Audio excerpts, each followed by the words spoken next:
Well, good morning, everyone, again, and good morning, Beth. It's been a while since I've seen you. I met Beth Pratt well over 10 years ago at an event, and we talked about Chaparral Gardens. Beth is the regional executive director in California for the National Wildlife Federation, the Pacific region, and she's very, very involved in the Save LA Cougars program about building the first California wildlife crossing down here in Southern California by Liberty Canyon on the 101. And of course, the famous P22, the lone cougar living in Griffith Park. And she's also an author. She has written When Mountain Lions Are Neighbors, which is a fabulous book that covers actually all of our wildlife, not just in Southern California, but in the Bay area as well. She's a huge advocate for nature and wildlife, but she especially loves salamanders, pikas, and toads. And yes, she is a princess. And welcome, Beth, to the Golden Gate Breakfast Club. Thank you so much, Lorraine, for connecting me to this great group. I had so much fun listening to the introductions. And thank you, Lorraine, for being such an advocate. I remember that event. It was on Green Building, and we did talk about native wildlife and plants. And Lorraine does have an amazing garden. I see photos of it on Facebook. So, but wow, what a fun group. I actually worked in San Francisco for a few years and lived in Berkeley, God, 30 years ago now, but love the city. My book outlines, I did work with some researchers on porpoises coming back to the San Francisco Bay, which is another amazing story I wish I had time to get into here. But I'm gonna today, and again, what a great group. You have such great energy. I hope we have great time for questions at the end here. But I'm going to ask you to think about wildlife a little differently during my presentation. As Lorraine said, the biggest project I work on these days is to build the world's largest wildlife crossing. It's actually not California's first, but it'll definitely be the biggest over the 101. And you might think, well, God, is a highway redeemable for nature? And indeed it is. And that gets out, I think, the theme a little bit of my talk is when I was coming up in conservation years ago, too many years ago in some respects, my education was all about you put aside a national park and done, you're good for wildlife. But we now know the science doesn't tell us that. So one of the things I love about science, we learn more, we get more data. And indeed, this ethic of coexistence, especially in urban areas, is going to be critical for wildlife and people to have a future. We talked a lot about the pandemic, and one of the main causes was a lack of healthy wildlife habitat and ecosystem functionings that can drive these pandemics. So if I can't convince you to love wildlife just for wildlife's sake, there's a direct connection to human health on many levels. So let me see if I can share my screen here, if I get it right. All right. But I like to start with these two photos because these really are my two lives. Most of my career spent working for wildlife in national parks, right, where we think wildlife should be. And that's the photo on the left there. That's me in Yosemite. And as Lorraine mentioned, I will tell the story of P22 in this, but that's me in LA. If you had told me, 10 years ago, I'd be advocating for the dating lives of cougars in Los Angeles, I would have laughed at you. I would have been like, there's wildlife in Los Angeles? What? Isn't it concrete and traffic? And for me, it's about debunking the myths. Actually, there's a lot of wildlife in Los Angeles, and there's a lot of wildlife in every city. And I think looking at how we can give wildlife, a little leg up in those places, because they do need to exist in those areas and not just Yosemite. People in California love Yosemite, and here is a photo from last week when Tioga Pass opened. So that is Tuolumne Meadows. And although it looks really wet, I can tell you we talked a little bit about the drought. It is a really alarming lack of snowpack up there. But today is about good news, so we won't dwell on that. But it was beautiful. Tioga Pass is open. But this is where I spend half my life, which is I do wildlife surveys on butterflies and pika, and I'll show you that, and get to see bears and Yosemite toads. Lorraine said is one of my animals. These toads live at 10, 11,000 feet. It's amazing.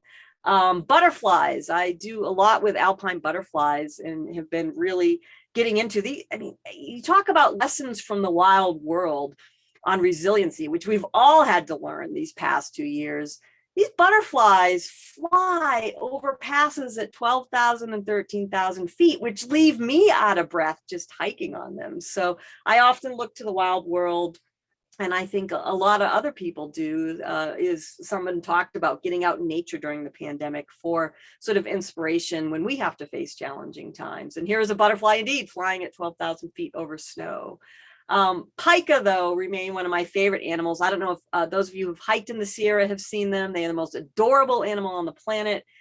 They are not in the rodent family. They are lagomorphs, or related to rabbits, and they don't hibernate. They live at high elevations and eke it out over the winter. So again, lessons from the wild world. If that little critter can live all year, in freezing temperatures, I can probably make it through a pandemic.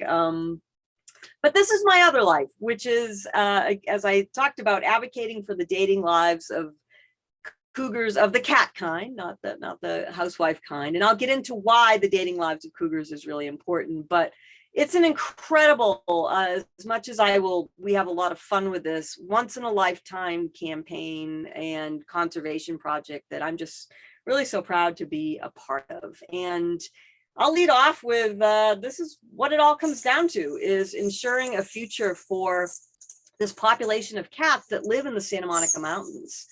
And I'm excited, and these are some of the newest kittens, and they may be some of the first to use this crossing I'm going to talk about. And, it's not a tough job when you get to work with mountain lion kittens who are that cute, right? But before I get into the crossing, I do want to shift, and this is kind of shifting your thinking and being a little provocative, because, this, I think, is what most of you on this call, or at least me for the longest time, thought wildlife should exist in a landscape like this. I worked in Yellowstone National Park for 4 years. It's one of my favorite landscapes there, Hayden Valley. There's a bison. And again, for most of my career, this is what I thought, yep, this is where you put wildlife. Wildlife and people shouldn't mix. And indeed, but we actually have to get more to something like this if both wildlife and people are going to have a future. The number one threat to wildlife worldwide is the loss of habitat. And we're not putting aside many more national parks, and development is continuing. And I'm not even suggesting it shouldn't, but we have to come up with a way to find, to share spaces in some instances. It's not that we don't keep trying for places like Yosemite, but we're also going to have to find a way to share our space. Because the other thing wildlife needs, as well as habitat, is connectivity. And this is really new. Again, this was not something when I was coming up in my biology degree or wildlife management that we talked about. We talked about, hey, you put aside a Yosemite, you put aside a wildlife refuge, and check the box. Wildlife is done. We have a protected space. We now know from science it doesn't work. Wildlife, large and small, and also plants. I don't talk enough about plants, but they need movement corridors for seed dispersal. And wildlife needs movement corridors as well, especially wildlife to travel, to find food, but also for genetics, right? If you have islands of habitats, you start getting into genetic degradation, which is what's happening with this mountain lion population. So California, we live in an incredible state for open space. Even, LA, you think the second largest city, is surrounded with an abundance of open space. The open space is not the problem. We have a lot of it. I'd love more, but we have a lot. And this map shows it. And this is just the federal and state lands. But the problem is it's not connected in a lot of areas. And we're seeing the effects of that. And I think the Santa Monica Mountains cat shows that the best. One of the first books that introduced it, I heard a lot of people talking about books, and I wrote down a lot of recommendations, but one of the first books that really introduced me to this is a great book. I highly recommend it, The Spine of the Continent, which talks about this path of the pronghorn, which is over 1,000-year migration route, and how little by little, because of human development, agriculture, oil, even recreation, roads, this path was getting cut off for them. But happy ending, all those groups came together, ranchers, oil men, agriculture, recreationists, and even Department of Transportation to fix it. And that's what we're doing here in California too. Because roads are a big impediment. We take roads for granted, right? We get in a car and it's easy and we go to point A to point B. But what we're learning now from the science is they are incredible barriers, fatal, not just the animal gets hit by a car, but because the animals can't get across the road from habitat to habitat, they are proving really destructive to wildlife large and small. And it's not just the roads themselves, it's the physical footprint outside of the road. So you think of sound that travels out from road, creates a barrier that is not just the road itself footprint. Human safety, again, if I can't convince you to just love wildlife, you get 1 to 2 million crashes a year with large wildlife. We're not even talking the small, and it's over $8 billion a year in human health, whether it be fatalities or hospitalizations and property damage. So this is a huge problem that we have across the United States that we want to fix. And the good news is there's a lot of environmental problems I work on, like climate change and the effects like drought, that it's kind of hard sometimes. There's no magic bullet, right? It's a lot of solutions. Wildlife getting across the road is kind of an easy one. You build a crossing, they cross the road, you've solved the problem. So it's a really tangible solution I like. We don't often get these real easy fixes in conservation. And the good news is the wildlife is trying. The wildlife in our urban areas are adapting. In some respects, it's us who have to adapt. I think there's still a sort of instinctual reaction. Oh my God, we shouldn't have a mountain lion in this place, or we shouldn't have deer in this place. But the wildlife are proving, hey, we want to work it out. It's you people who need to give us a break. This is a bobcat in LA. These are coyotes. Coyotes are living in downtown LA. They're adapting really well to our human spaces. And Golden Gate people, some of you might remember this. This is when 2 deer decided to take a stroll across the Golden Gate Bridge. And what I love is this was rush hour, and usually people are notoriously cranky about any delay, but they slowed down and let the deer cross. And, the deer just wanted a fun weekend in Marin, like all of us, but it was magical to watch this unfold. I actually was watching it unfold live on Twitter. But the problem is we can't always slow down, right? We don't either see the wildlife or have the time to. So that's why we need to fix it. And I'm going to focus a lot on the megafauna, or the charismatic megafauna, as I call it. But again, these roads are terrible for the little guys too. This is a Western fence lizard that was trying to cross Mulholland. And you have the same impacts. You have the same genetic degradation because these populations are becoming isolated. And again, it's something we need to solve for wildlife, large and small. I also want you, I'm going to talk most about roads and how we fix it, but I also want you to start thinking of our human spaces and our human activities and how it impedes connectivity. And again, I'm not somebody who advocates, oh yes, all human activity needs to stop. It's now that we have more data, we can learn how to do things like driving and hiking and boating in ways that don't impact the wildlife. It's just about using the knowledge. Google this and watch it. Tadpoles, the Big Little Migration. It'll change forever your view of tadpoles. This guy spent, days in a scuba suit in a little pond, but it shows how even something as we think is harmless as swimming in a pond in the, certain times in the summer, how it can disrupt a really important tadpole migration. And indeed, you have folks out there just saying, hey, cut these guys a break during certain periods, but it'll also change your view of tadpoles. Trails. I'm a big hiker. I love trails. We need trails. As we said, we need people to get outdoors, but we now know more. This is a trail near my house that they want to now open up in for more people in mountain biking and other activities. I love mountain biking. I'm a big mountain biker as well, but look at location. This is a really important Sierra Newt migration route. And that's what happens when a mountain bike meets a Sierra Newt.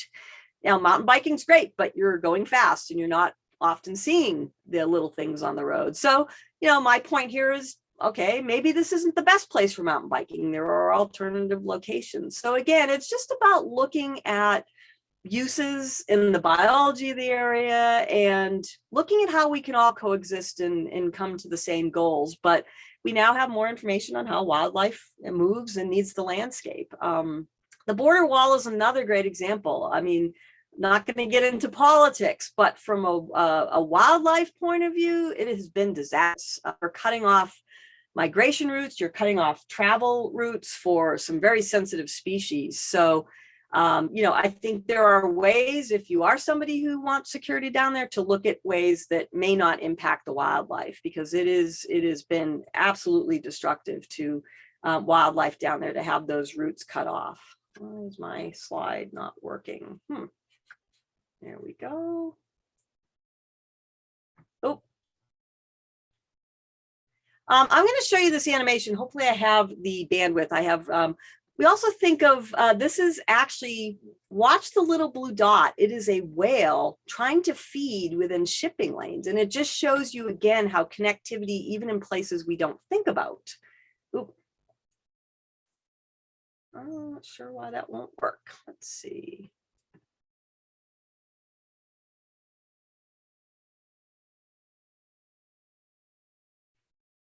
I guess I don't have the bandwidth. I will send you a link to, oh, here we go. Because it is fascinating to me.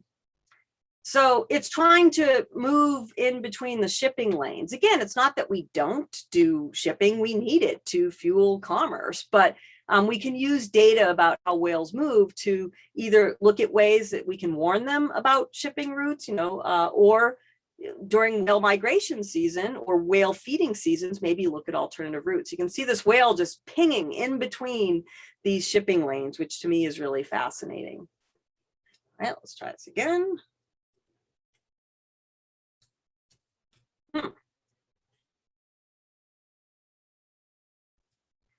So that brings me to how do we solve this, right? So we now, again, I love science. I'm a scientist. We know what the problem is. And so we can find a solution. And some of you may have seen wildlife crossings in your journeys. Most of them, the overseas, have gotten a head start on us in the US. This is the Netherlands, a crossing that went up years ago. And you can see these aren't just bridges. These are incredible extensions of the landscape that pretty much are connecting to ecosystems or to green spaces that, again, we didn't know when we were putting in roads what we were doing. We thought, hey, plenty of green space on this side, plenty of green space on this side. What's the problem? But we now know we need to connect those green spaces. And I think, you know, these wildlife crossings are, they're not just biological. There's also an aesthetic factor to them. This is Belgium, another wildlife crossing. I'm sure many of you have probably been to Banff. This is sort of the gold star of wildlife crossings on our continent. They have a whole series of them up there. This is a crossing in Colorado I visited on Highway 9 in the middle of nowhere. The deer started using it 2 days after it was finished. And here's a moose using the same crossing. This is the path of the Pronghorn Crossing I was telling you about. And you can see the map shows you this long migration route and where some of these pinch points and funnels were taking place. And again, it was such a wonderful part, you know, collaborative effort between groups who usually don't even talk to each other to solve this. And that's what I'm very interested in, collaboration. I should offer, I'm not a typical tree hugger. I have a biology undergrad, but I also had an MBA. And, you know, I believe in how do you bring business and environment together. I think capitalism is a good system, but it does need some regulation around the environment. And it does need some values around the environment. But other than that, I think it's a great way to solve problems.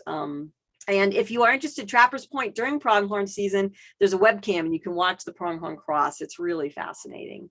This one, you might have seen a viral video. This is Parley's summit in Utah, another crossing I visited. And a few months ago, a viral video went around with all the animals using it. It's quite something to see the success. There's a series of crossings up on I-90 near Snoqualmie Pass in Washington State that have proven to be really successful. There's also more that they're finishing up building. And there's one that was under construction last year. The deer were trying to use it before it was even finished. So it just shows you the animals don't want to cross our roads. So they are looking for any solution. And that's why up to us to provide it to them.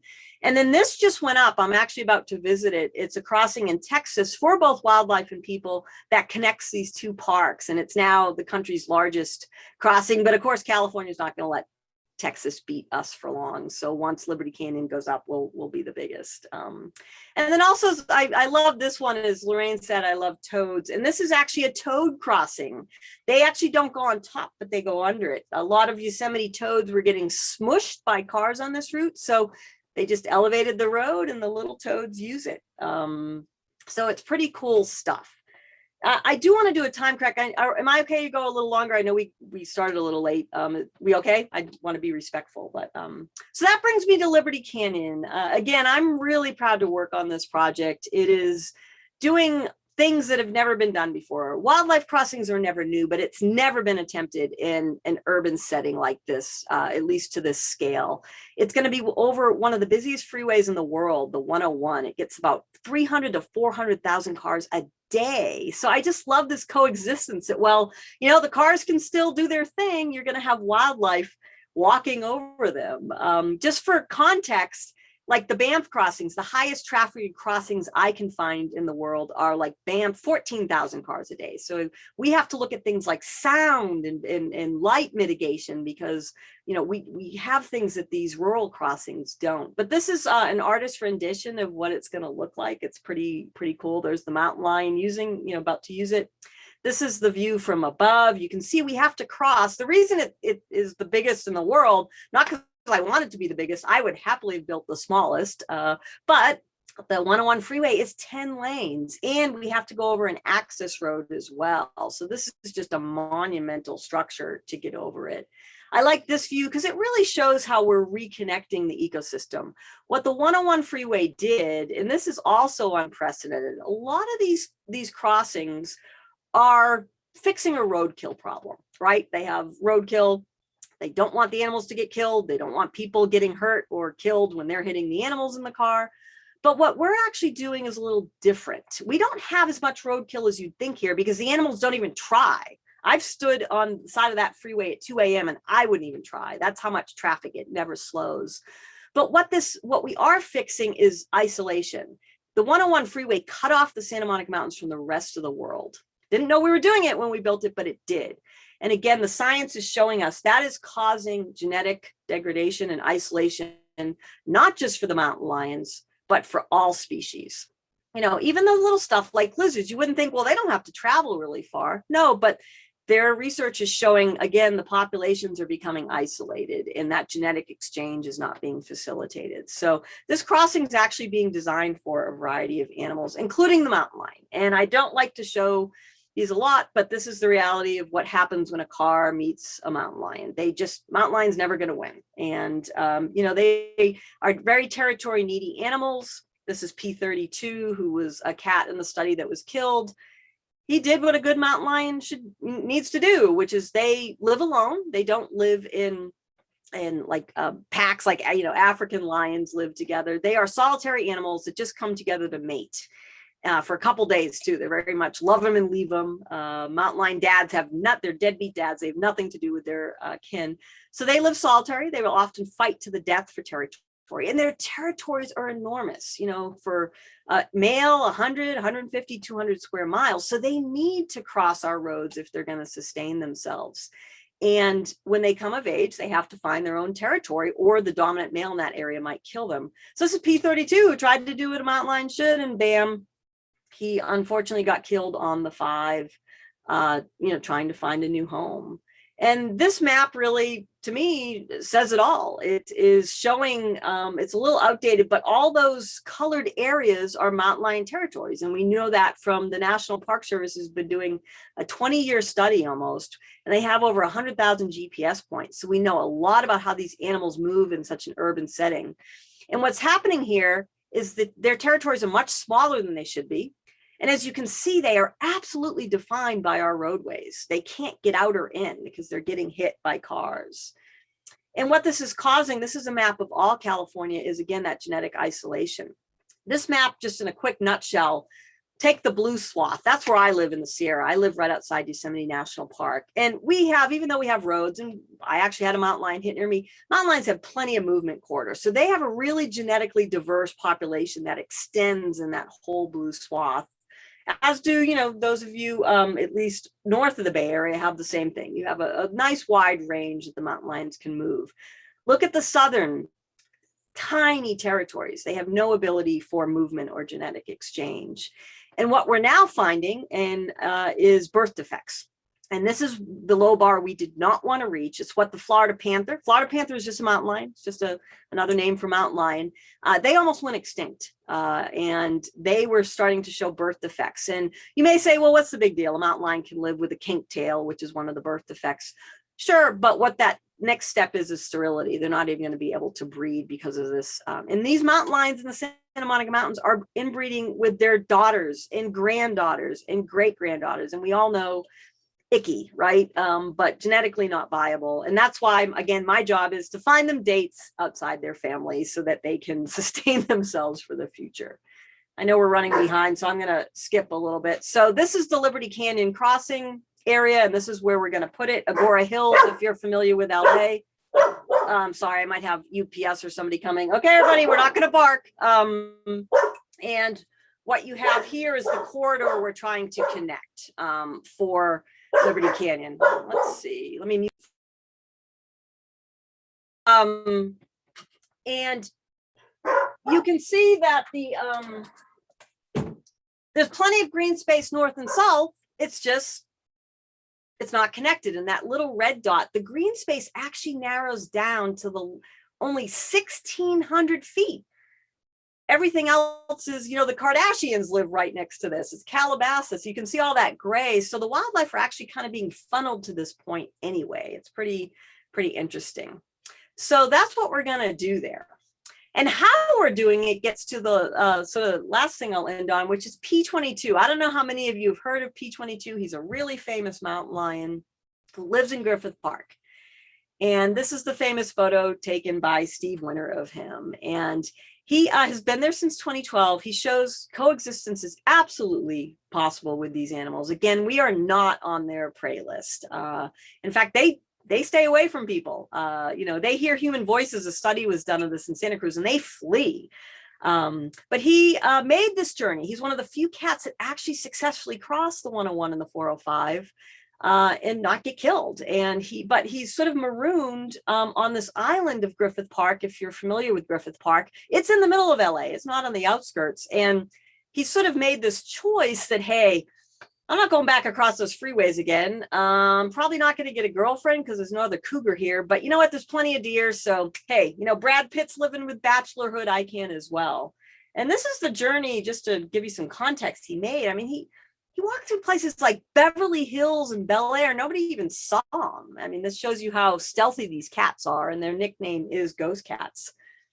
To end up here in Griffith Park. And this map really shows the urbanness of Griffith Park and where he's living. And this park is visited by 10 million people a year. And nobody hardly sees him. He just sort of does his mountain lion thing. The Steve Winter photo I showed you from National Geographic with Hollywood in the background is the famous photo of P22. But this is my favorite photo of him that Steve took because it shows the reality he deals with every day, which is, I'm stuck. I told you mountain lions have enormous territories, 100 to 200 square miles. He's in 8 square miles. It's the smallest known territory ever recorded for a male mountain lion. And it's probably because he's not going to hoof it across those freeways again. He's come to terms with it, probably kill him. But also you have a population of deer being unnaturally sustained in Griffith Park because of all the gardens surrounding it and Forest Lawn Cemetery with a huge lawn. So he's got plenty of prey, which normally you wouldn't have in such a small area. So this is his reality. And unfortunately, we probably won't have a totally happy ending for him. He probably will sort of end out his days a lonely bachelor. But again, we can fix it. And it's his story that has captured the imagination of the world in a way that if I talked in biological or scientific terms, genetic isolation, biodiversity, resiliency in the face of climate change, you name it, the public just, wasn't interested. But you have this lonely, dateless cougar who is, love life is thwarted by 405 traffic, which I think most Angelinos can relate to. Okay, we want to help. And it's his story that has really fueled worldwide support for this crossing. I like to point out, this is not just an LA story or even a California story. We get donations from Hong Kong and Kansas and all over the world. And we have fun with it. This is my favorite headline. Wildlife mating bridge could bring more sexy time to California cougars, which really is what we need. We need them to be, having some sexy time with girlfriends outside their family. Real quick, just some of the fun around this. P22 has a Facebook page if you want to follow him. He talks about what his poop looks like, and his longing for a girlfriend, and how he has kind of a feud with Brad Pitt, who is LA's most eligible bachelor. Of course, it's Hollywood, so there's a lot of celebrity fun we have with this. Jared Leto got into the game. My all-time favorite actor, Viggo Mortensen, is a P22 fan.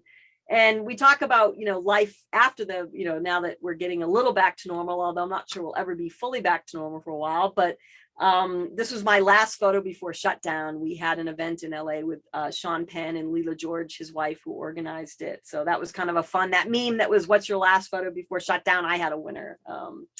Gavin Newsom, Governor Newsom, Dad was instrumental in protecting mountain lions here. Prop 117, some of you might remember. And I was fortunate enough to give him almost an hour tour of the crossing. And I don't know too many other governors in the country that would tweet out, a mountain lion will always have my heart. So we're really grateful for his support. But it's the support of the people, not the celebrities, that excites me the most, in that people see P22 as part of the native landscape.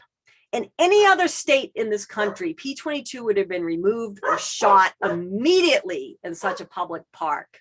But instead, we throw parades for him, which I think is really exciting stuff. And people want him there. I told you my MBA. This is my MBA coming out, right? We do things for fundraising, like sell trading cards for mountain lions. We have a whole clothing line for P22. We have the P22, you can wear your own P22 face mask. The plushie is a really good seller. It's actually designed for P22. We have a VR film, which is really quite extraordinary, that shows you, what our landscape looks like through a mountain lion's eyes. We do murals in the city to bring P22 to places where he may never roam, or any mountain lion. We do a lot of work in the schools, and the kids just get connectivity. They get it in a way that, they know I can't go to my friend's house because the road's in the way, right? They get it. And they do Valentine's for P22. We have a hip hop artist who has a song about P22. We have a great Wildlife to Watts event. They're big fans of P22, even though they're nowhere near Griffith Park or nowhere near the crossing. They see, a lot of people see P22 as sort of a folk hero. We have a festival Lorraine's been to every year, P22 Day Festival. There's actually an official P22 Day declared by LA City Council in honor of the cat. The last in-person one we had in 2019, we had 8,000 people attend. Here's some posters from it and some scenes. Last year we had to go virtual, but boy, did we have fun. Gavin Newsom spoke. We had the Black Pumas play. It was really cool. Sorry, I think a delivery's here. Hold on.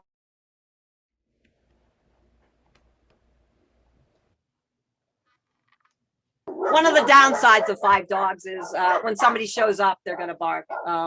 And again, this story, 1 billion media hits worldwide. People relate to this story in a way that's amazing.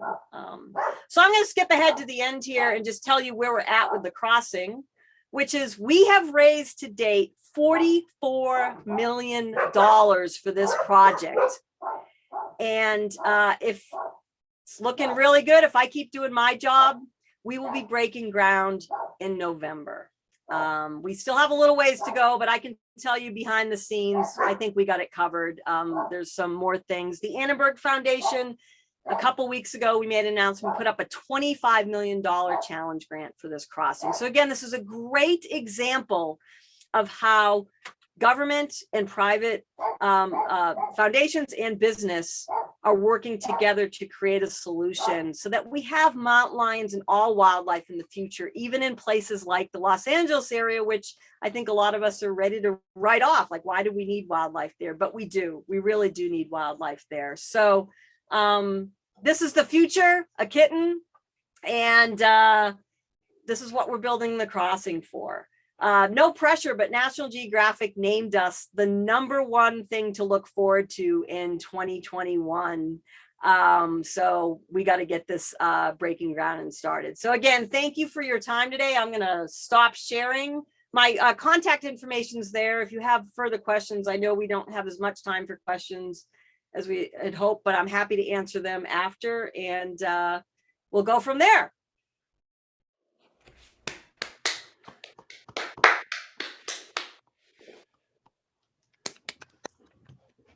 Well, that was great. So Beth's going to come back in just a moment.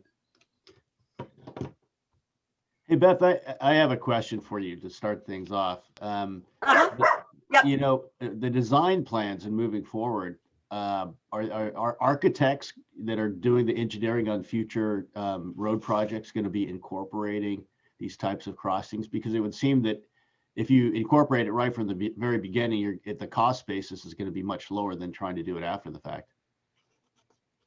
You are absolutely right. I mean, one of the reasons Liberty, I don't happen to find it, costly when you look at what it costs to build a bridge. But one of the reasons the price is, you might say, oh my God, 87 million, if you don't know what bridge costs are, is because we have to retrofit it. It is actually an engineering nightmare. We don't have choices of sightings, and this is angled. And so you're absolutely right. I'm not just one of the other pieces of my work, both in California and then my group, the National Wildlife Federation, we work on this nationally, is we just start putting these in the planning for transportation, and then they just become part of any road project. And I can tell you in California, Caltrans has been amazing about this. One of the reasons we're privately fundraising for this, Caltrans at the beginning was like, we're all for this. We want to do more of this, but we don't have a budget. Get us the money and we'll do it. So that's what we're doing. But you're right. That is the goal, is that I'm out of a job at some point. I don't have to fundraise for these things. They're just part of budgets and planning process. All right. Alan Garber has a question. Yeah. Hi, Beth. Thank you for your presentation. I don't really have a question, but maybe a comment. I have a cousin who's a biologist back east in New York. And in 1987, he wrote a book, I think I'll show it to you, called The Urban Naturalist. And what he did, I have that book. Okay. Well, then you know my cousin and what he does. The two projects that he was hired to do, which go along with what you're doing on the crossing in a little different way. One project he did was the Port Authority of New York hired him because they were having problems with birds going into planes at JFK Airport. And he did a big study, and what he noticed was across the bay, they had a big dump. And of course, dumps attract birds. And then it was right in the flight path of JFK. So he recommended that they move the dump. Of course, what did New York do? Nothing. Now, the second project that he was hired to do was over at the Altamont Pass here in Northern California, where they have a big windmill farm, as you know, wind turbines. And he was hired to study the traffic of the birds, because birds do crossings and they go through there, and a lot of them get killed with these wind turbines. We have this whole big thing of wind energy, but it also is killing an awful lot of birds, millions of them. And so he did a study on trying to move bird patterns if you can. So I just thought that I would just point that out to you, and you know who my cousin is. That's awesome. No, and it's stuff like that. Like, again, we have to coexist together. It's not about stopping technology or human development, but using knowledge for good, like that. Like, just move the dump, right? I mean, it's too bad they didn't. Actually, you brought up birds. What's interesting about these crossing studies have shown the birds will actually change their flight path to fly over them, because they don't like flying over just the freeway because of winds and stuff like that. So, but no, please tell you that's a great book. And again, it gets at how we can sort of, and the other thing I'll say, not to wax too poetic, but some of you pointed out, like during this pandemic, one of you pointed out the people hiking, like in some respects, it's been really hard. I will say Yosemite is getting a bit trashed with all the, but on the other hand, it's a good problem. People are connecting to the outdoors because they had to. It was, either in their backyard or wildlife. And I think, when you do try to look at good things that came out of the pandemic, you try to be, I think that connection is going to last. It's not just going to be limited to that time. So. We have Tim Lane has his hand up. So Tim, you had a question? Yes, thank you, President Craig. Beth, I would just like to say thank you so much. Your story and your mission gave me goosebumps. And I am a cat lover, and I have kitten. 3 cats here. Beth, I have literally an army of people that are looking for a purpose in LA. I run something called Merging Vets and Players, and that's where we have combat veterans and professional athletes to have a team when the uniform comes off. But what most of us are missing when we get out of our sport or our battle, we don't have a purpose. And these guys would love to help in any way. And I got over 2,000 of them in LA, Beth. So I would love to connect. I'm gonna get in contact, and thank you for what you're doing. Well, thank you, Tim. Well, thank you for what you're doing as well. Really, that's an important cause. So yeah, let's get together. I love it. Hey, there's a question from Randall I do want to address because it's one of the most asked, which is, why not bring P22 a girlfriend? And it's a great question. Relocating mountain lions seldom works. They try to actually go back to their territory sometimes, which can cause trouble. And plus, like if you were to pluck, if someone were to pluck you down and transport you 300 miles to a strange place, it would be disorienting and obviously, a little stressful. But the real reason is also Griffith Park is not big enough for 2 cats. And again, mountain lions kind of come together just for a couple days, and blind dates don't always go well. He could eat her if he doesn't like her. I had a 5th grader ask me this question. I was like, I didn't tell him that the mountain lion could eat each other, but I said, sometimes they don't like each other and it doesn't work out. And he raised his hand. He said, Miss Pratt, I have a follow-up question. And I was like, okay. He's like, well, could you bring him 5? And so I thought that was great. But yeah, it just, it doesn't work. It doesn't work out. And we also get asked a lot, well, why build the crossing? Can't you just bring in new mountain lions? You could. Again, relocation doesn't work very well. And you'd have to do that forever. You could plop in a couple mountain lions and they could get hit by a car immediately, or they might not breed, or you'd have to keep doing it forever. So that's why a sustainable passage is what's needed. But good question. I mean, part of me would love P22 just to have a date once in a while, even though it really is a one-night stand, but he deserves it as well. But just probably not a good idea. But it might not end well for the female. It's absolutely a brilliant marketing plan that you guys have developed. It works, I mean, it's a lesson for conservation too. I mean, you have to listen, I'm a scientist. We know we need a crossing, and we know what we need to do, and we know why we need a crossing, and the mountain lions are in trouble because of science. But when you need public support, that is less about the science and more about capturing imagination and instilling and inspiring people to love something. I mean, how many endangered species have gone extinct despite reams of scientific papers, right? It's about capturing the public will to do that. And P20, I take very little credit. It's P22's story.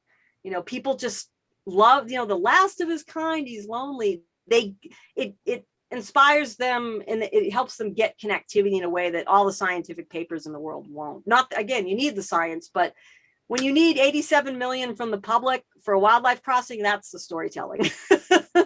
Well, it's not just the whole Hollywood angle is a wonderful opportunity to just bring this up, but also it creates a template for future projects and opens people's imaginations and what can be done. So I really applaud what you're doing. That's fantastic. Bill Buchanan. Beth, thanks very much for your presentation. To me, it distills the problem of urban development, suburban development, and that sort of thing. And I live in Marin County, by the way. Oh, And, so where the deer we're heading to, yeah. Yeah, and so we have about 75% of the county, I think, in open space. So we feel very rich in that regard. But I mean, what you're doing is brilliant. I mean, it's what you're doing is leveraging up the square miles that we have in open space by connecting them and making them more effective. Now, I've been, I've lost track of how long I've been exploring high country, especially in the mountains, ever since I was a junior high school student. And every spring about this time, this spring accepted, I put together these backcountry ski trips. And one of them, for instance, would be off of Talga Pass up towards Saddlebag Lake, Mount Conesh. You're probably familiar with that. And we just have a great time up there. And then we have overnight trips too. And more than once, while we're traveling along a route, we will notice a string of, paw prints, a line of paw prints where the snow is still melting. So the cougar was looking at us as maybe an evening hors d'oeuvre and, got a little too close. Said, I don't think I want these guys. But anyway, more than once, and they don't come in on us. You hear about these attacks, but they've never come in on us. And so closer to home, I live in Mill Valley. We have an open space called Horse Hill, which I may have mentioned in the introductions.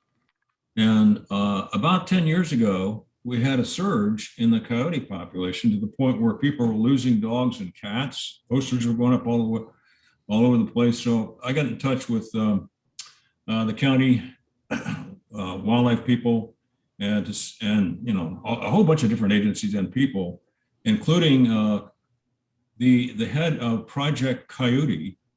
Her name is Camilla. Camilla Fox. Mm-hmm. That's her real name, Camilla Fox. And so she said, what's going on over there? I said, well, we're losing some pets. So I invited her to come on over, and we went up, got a couple of beers, went up on top of Horse Hill in the evening, and I showed her these pairings, if you will. It's not really a pack, you know how that goes. And she got a bunch of information, and we were able to blanket the neighborhood. It's about 220 homes here with information on coexisting. And then we got, you may even know Erin Boydston. She actually worked on the Liberty Canyon project early on. Oh, she did. Well, I linked up with her and I said, hey, what can we do? And so she infused some very useful information. And so we basically, because people were calling for, hey, let's get the National Guard in here, kill all these coyotes, right? Stuff like that, extreme conditions. Now, I go up there every other day. It's a 38 acre open space with about a dozen horses on it. It's a beautiful place. And I've gotten used to the coyotes to the point where I even have names for them. I had to pay $900 vet bill because I have a couple of hunters. One of them got sideways, but they had been trained not to attack, and they're mostly on leashes. But the interesting point that I learned was we're at a stage, and that was a surge. And since then, we have had we've gotten along with the coyotes up there. They haven't been coming down and threatening kids at the elementary school or getting into backyards and creating problems with pets. I don't know why.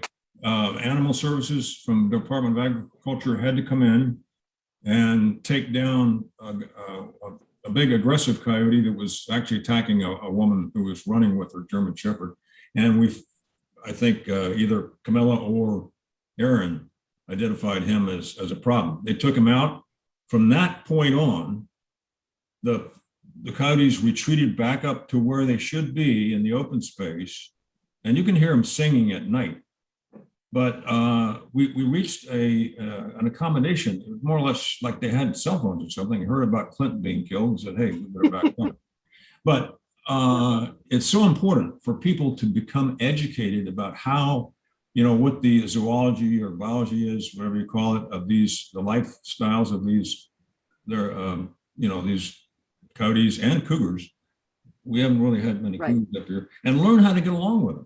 That was the whole point that I learned. I mean, you know, how in, you know, in ranching days, the preference was, hey, let's just kill them all and it'll go away. Right. But if you talk to Camilla Fox, she will correct you very quickly on Right. the biology of coyotes, and that is they will backfill.